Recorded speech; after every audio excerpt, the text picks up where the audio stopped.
ونستضيف في هذه الحلقة الأستاذ سامر الدربي، وهو عضو لدى الجمعية الفلكية الأردنية منذ عام 1999. أستاذ سامر، مرحبا. أهلا بك أخ محمد. كل عام وأنت بخير. وأنت بخير. أعزائي المستمعين، نبدأ حوارنا مع الأستاذ سامر حول جارنا القمر، هذا الجرم الذي أثار الفضول الكثير والذي يعد من أقرب إن لم يكن أقرب جرم سماوي لنا، مش هيك أستاذ سامر؟ بالتأكيد طبعا، القمر أقرب الأجرام السماوية للأرض دائما. طيب، بنحب نعرف أستاذ سامر كم يبعد بالضبط يعني عن الأرض؟ يبعد القمر بالضبط عن الأرض 3384 ألف كيلومتر، يعني تقريبا نقدر نحكي نص مليون كيلو متر. هل كون هذه المسافة تجعل منه جرما يستحق أو يمكن الحياة عليه؟ طبعا إمكانيات الحياة على القمر يمكن صعبة شوي، أو لربما صعبة بعض الشيء. طب بالضبط أستاذ سامر، يعني احنا حابين ابتداء نعرف لماذا بالضبط أستاذ سامر. هذا في البداية نحب أن نعرفه نحن وأخوتنا المستمعون، لما تعد الحياة على القمر صعبة بالمقارنة بالحياة على الأرض؟ ربما لغياب كثير من مقومات الحياة على القمر، فالقمر يفتقد إلى كثير من مقومات الحياة. ربما قلة تواجد أو ندرة تواجد المياه على سطحه، هذه أول مقومات الحياة، وهي نادرة جدا على وجود المياه نادر جدا على سطح القمر، فهو موجود فقط على الأقطاب وبكميات قليلة. ربما كل الماء على القمر يشكل حوالي 1 كيلومتر مكعب من الماء في فوهات وعلى شكل جليد. طبعا المسألة الثانية أنه عدم وجود غلاف جوي للقمر، فرغم أن القمر موجود في منطقة الحياة التي توجد فيها الأرض نفسها، إلا أن عدم وجود غلاف جوي يجعل القمر عرضة للأشعة الكونية التي هي ضارة بالإنسان أو قاتلة للإنسان. كما أن عدم وجود غلاف جوي يرفع درجة حرارة القمر ويخفضها بكمية كبيرة، في حيث أنه أقل درجة حرارة سجلت على القمر هي سالب 203، وأعلى درجة حرارة هي 117، فهناك فرق حوالي 300 درجة بين أعلى وأخفض حرارة على سطح القمر. طب احنا حابين نعرف بالضبط أستاذ سامر، يعني لماذا هذا الفرق بدرجة الحرارة على سطح القمر؟ طبعا فرق الحرارة هذا يعود لسببين. الأول بأن القمر يدور حول نفسه ببطء أبطأ من الأرض، فالوجه الغير معرض للشمس يبقى فترة 15 يوم بدون تعرض إلى الشمس، كما أن الوجه المعرض إلى الشمس يبقى 15 يوم معرض إلى الشمس. الأمر الآخر أو الأمر الثاني هو عدم وجود غلاف جوي، فعدم وجود غلاف جوي يؤدي إلى سرعة تسخين أو تبريد الجهة التي تقع عليها الشمس أو لا تقع عليها الشمس، فكانت. طيب رائع أستاذ سامر. احنا الحقيقة أيضا حابين نسألك حول جيولوجية القمر، وحابين نعرف بالضبط عن مدى خلينا نحكي التشابه بينه وبين الأرض. هل فعلا يمكن لو اعتدلت الحرارة عليه، طبعا بالنسبة للجيولوجية احنا عم نحكي، هل ممكن أن تصلح الحياة عليه؟ وهذا بقودنا نحو سؤال أدق، ما التكوين الجيولوجي للقمر؟ في الحقيقة تركيب الصخور القمرية شبيه إلى حد ما، يعني في بعض الأوجه الشبه وبعض أوجه الاختلاف عن تركيب الأرض. فأكثر نظرية قبولا في تكون القمر هي أنه الأرض عندما كانت أرض بدائية عرضت لصدمة من جرم آخر، فمن فتات الأرض والجرم الذي صدمها تكون القمر. فهنالك يعني مكونات قريبة من الأرض ويوجد بعض الاختلافات أيضا. طب هل هذه تعتبر النظرية الأقوى بالنسبة لتكون القمر؟ نعم، هي أكثر النظريات قبولا إلى الآن، ولكنها تبقى نظرية. فإذا يوجد في تشابه بتركيب ولكن بعض الاختلاف. فتقريبا كثافة القمر أقل من كثافة الأرض، فهي تبلغ تقريبا 3 وبعض الشيء جرام لكل سنتيمتر مكعب، بينما الأرض تصل إلى 5 جرام لكل سنتيمتر مكعب. فالقمر أقل كثافة ولكنه أغنى ببعض المواد مثل الحديد وغيرها، فيوجد بعض التشابه ولكن يوجد نقاط اختلاف. طيب بالعامية أستاذ سامر، هل إذا ذهبت وجلست على القمر يصلح للجلوس عليه فقط ببساطة؟ هكذا كما أنت يعني؟ طيب في الحقيقة لا. أول شيء لعدم وجود غلاف جوي، لتعرضك للأشعة الكونية، لكثير من الأشياء لن بمنع عن تأثير الغلاف الخارجي للقمر كصخور. هل إذا لمستها مثلا ممكن أن أتعرض لتسمم كما يعتقد البعض، أو مثلا أنها مادة تشبه مادة بارودية ممكن أن تحرق الجلد، أم أنه مجرد تراب وصخور كما هي على الأرض؟ لا، هي كتراب أو صخور الأرض عادية. يعني حتى بعض العينات التي أحضرت من القمر يلمسها العلماء بشكل عادي، ربما يلبسون قفازات فقط لعدم تلوثها بمكونات جلد أو العلماء، ولكنها يعني لا تحدث أي ضرر بالجلد.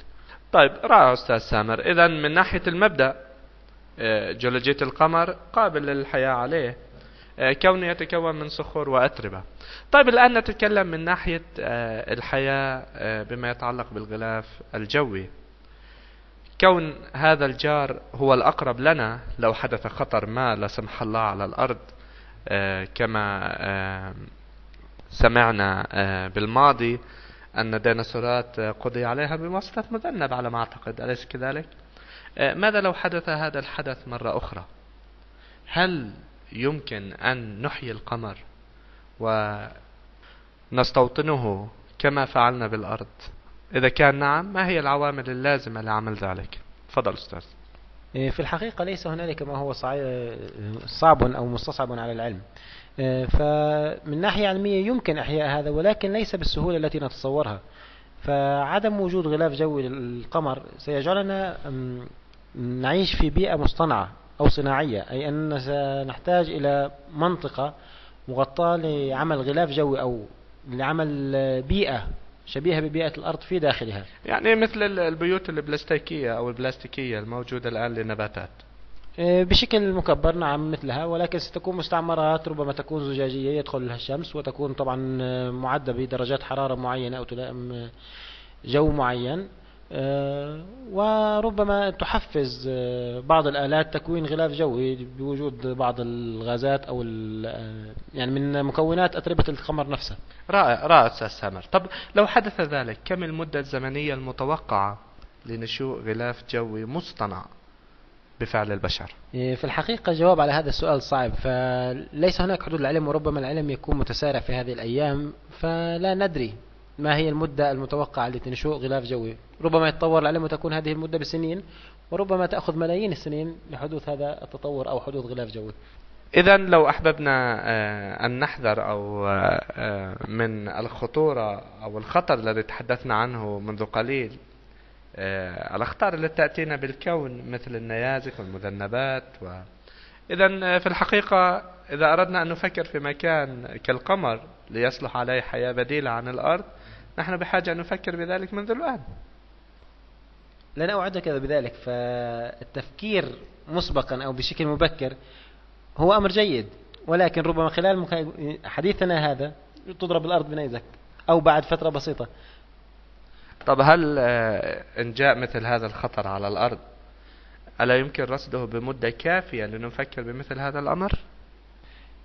أكيد حسب معطيات العلم الحالية ممكن التنبؤ به قبل فترة، ولكن ما مقدار هذه الفترة هنا يصعب الإجابة، فحسب الجرم والسرعة التي يقدم بها إلينا وبالاتجاه الذي يقدم به نحونا، هذه تختلف من جرم إلى آخر، ولكن هنالك مدة زمنية. ولكن لا أتوقع أنه لو كان هنالك جرم يأتي نحونا الآن سنكون بقدرة إلى أن نستوطن القمر في هذه الفترة. طيب رائع. إذا أستاذ سامر، أنت تقودنا إلى آخر سؤال الحقيقة في هذا اللقاء المميز والرائع مع رجل القمر، هكذا أسميت نعم في منتدى الجمعية الفلكية. بسيطة كانسل. منتدى الفلك العربي. سؤالي الآن أستاذ سامر، لماذا تكلف ناسا نفسها بمهمات مكلفة الحقيقة، يعني قد تصل إلى مليارات، وهي كما نعلم للبحث عن الماء على القمر، وهي عبارة كما شاهدنا على الجزيرة، إذا كنت تذكر أستاذ سامر، التصوير المباشر للغزو القمر كما اسموها والكشف عن المياه عليه. لكن بالحقيقة لم يجيبوا على هذا التساؤل: لماذا تبحث ناسا عن الماء في هذا الوقت الصعب بالنسبة للأرض، بوجود الحروب عليها وقلة التمويل والأزمة الاقتصادية؟ لماذا تبحث الناسا في الوقت الحالي عن الماء على القمر؟ في الحقيقة معها حق في بحثها عن الماء على القمر في هذا الوقت، وذلك لكي نكون مؤهلين ربما بعد 10 سنين أو 20 سنة إذا حدث تصادم ما للأرض أو حدث اقتراب جرم معين إلى الأرض، أن نكون مؤهلين في ذلك الفترة للهروب أو الصعود إلى القمر. ربما لن تكون كل البشرية ولكن جزء من البشرية. كما أنك ذكرت أن الوقت الصعب بالنسبة للأرض، في الحقيقة أنا أرى أن نصرف مليارات أو ملايين الدولارات على الأبحاث العلمية أو أبحاث حول سطح القمر أفضل من أن نصرف هذه الملايين على الحروب أو الأسلحة أو ما شابه ذلك. فهنالك كثير من الأموال تنفق على أمور أقل أهمية ربما من ارتياد أو اكتشاف القمر. نعم ممتاز.